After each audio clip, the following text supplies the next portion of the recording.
જોઈને જ મોંમાં પાણી આવી ગયું ને. તો આજે આપણે બનાવીશું બહારથી એકદમ ક્રિસ્પી અને અંદરથી super cheesy potato cheese balls. તો સૌથી પહેલાં આપણે બાફેલા બટાકાને મેશ કરી લઈશું. હવે આપણે એમાં ઉમેરીશું ઝીણા સમારેલા કાંદા, કેપ્સિકમ અને મકાઈ.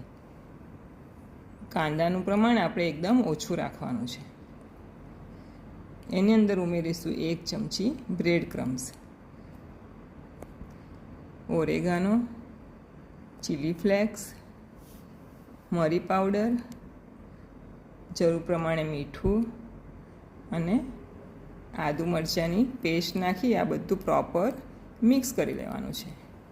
ચીઝના આપણે ટુકડા કરી લઈશું.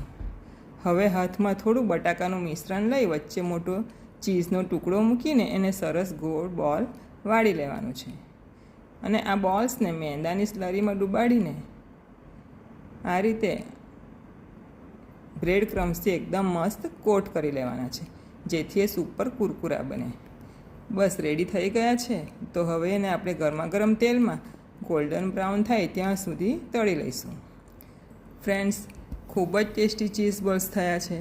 તો તમે પણ આ રેસીપીથી ચીઝ બોલ્સ બનાવજો અને મારા પેજને ફોલો કરજો અને મારી રેસીપીને લાઈક અને શેર જરૂરથી કરશો.